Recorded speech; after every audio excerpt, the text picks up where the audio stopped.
Jimbo's Garage.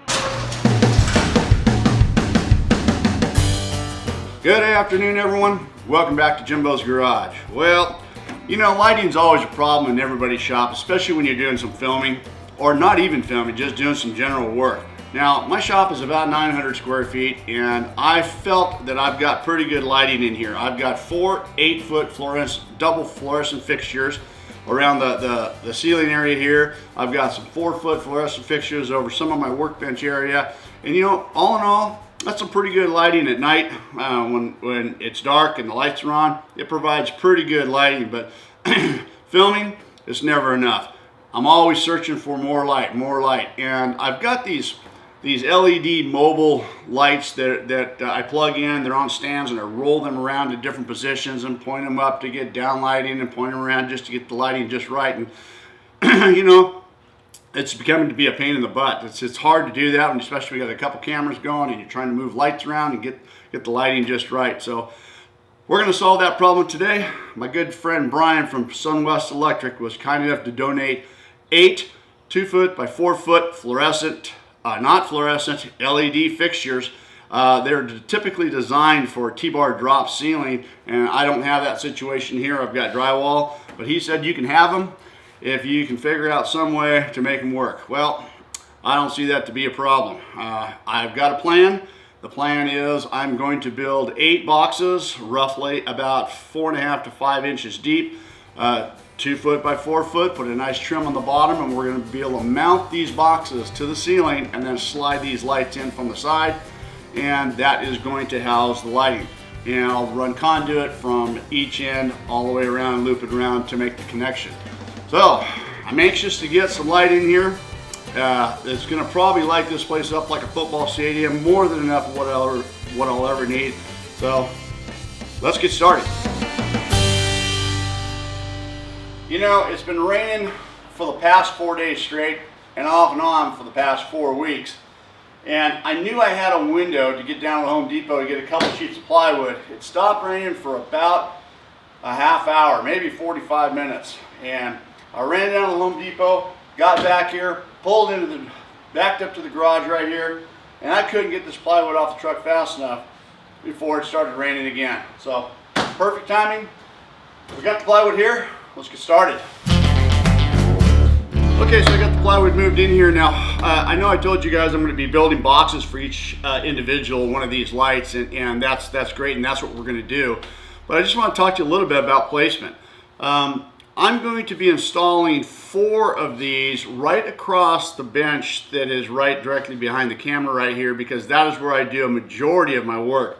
I've got everything that I have lined up all the way across right here: compressor, bandsaw, welders, grinder, drill press, sander, miter saw, metal cutting saw, nuts, bolts, vices. Everything is right there, and that is where I'm going to have 4 of these lights going all the way across the shop. So there's 4 of the 6. And then over my workbench right here, I currently have a couple of 4-foot fluorescents. I'll probably end up taking those down, and I'm adding 2 more right there of the LEDs. That'll be 6, and then I'm going to put one right here behind me. It's that dark spot right here. That'll be 7, and another one right over here.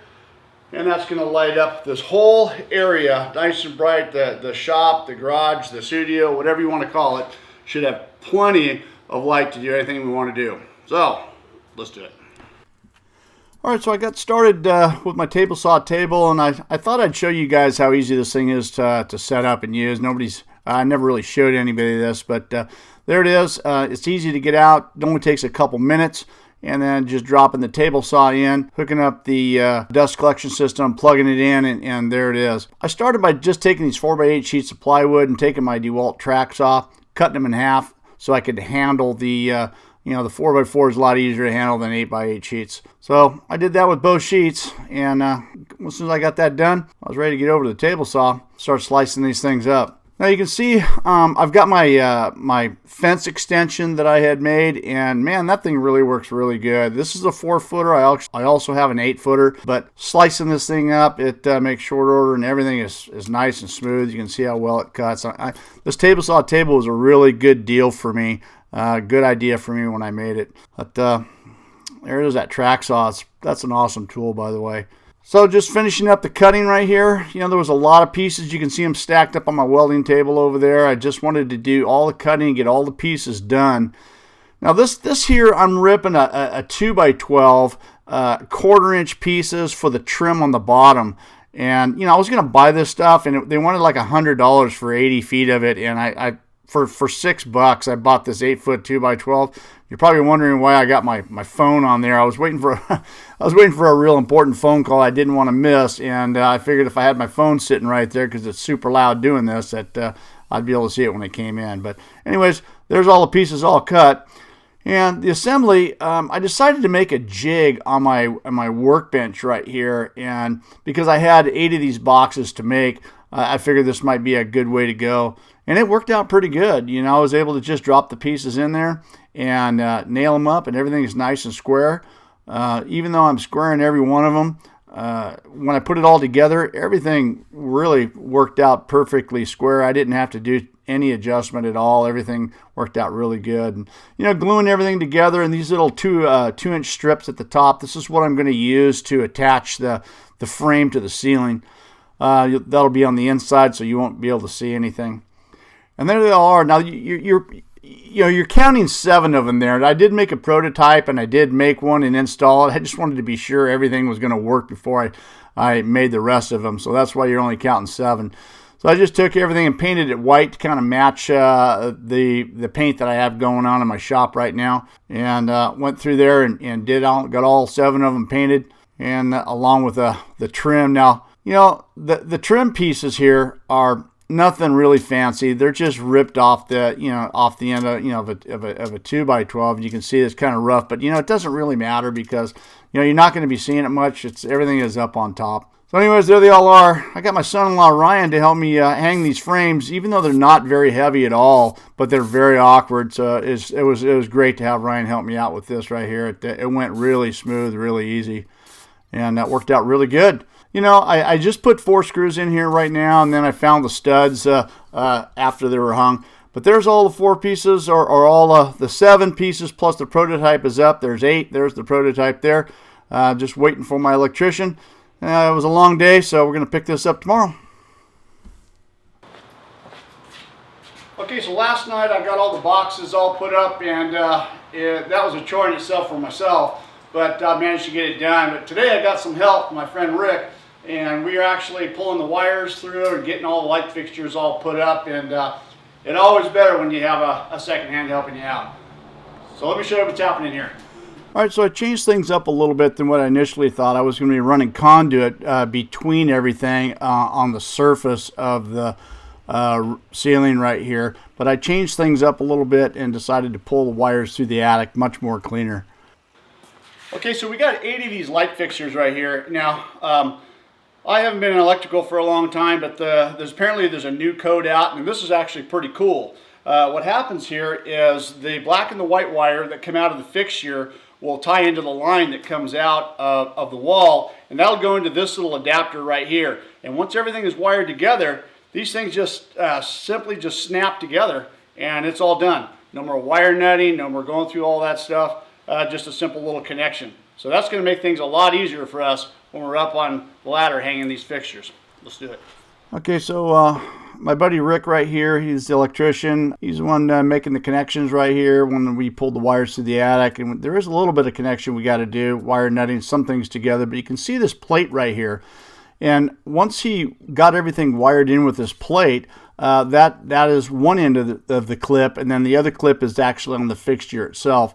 And once that is put together, snapped together, that plate goes right in the back of the fixture, and then the fixture is able to push up into the box that I made right there. And you can see how cleanly that worked, and it actually was so perfect that I was really pleased the way that worked out.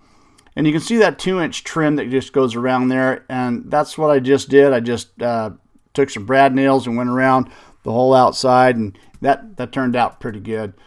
You're never going to be able to replace these things. I mean, you can replace them, but I shouldn't have to. Now, this is a close-up of that clip again, and you can just see how it just snaps together and then unplugs. Now, this is part of the fixture itself. It's supplied with the fixture, so you can make the connection to the light itself, plus the wires coming out of whatever you're doing, like what we had to do, and then they just snap together. A really clean situation in case you need to access it. Well, we're moving along here pretty good. This whole project took about 4 hours to do with all 8 lights. Rick was a great help here and was very fast and efficient and had some really great ideas to help move things along really nice. But these LED lights are much more efficient than what the fluorescents are. I believe the fluorescents are about 75 watts per light, and these maybe operate off about a quarter of that. So along with providing much bright light, it worked out really good. I'm really happy with it turned out. Okay, well there it is. The lighting project is complete. I'm really pleased the way it turned out. Don't forget to follow me on Instagram at Jimbos Garage. Thanks for watching. Don't forget to rate, comment, and subscribe for more videos. See you next time on Jimbos Garage.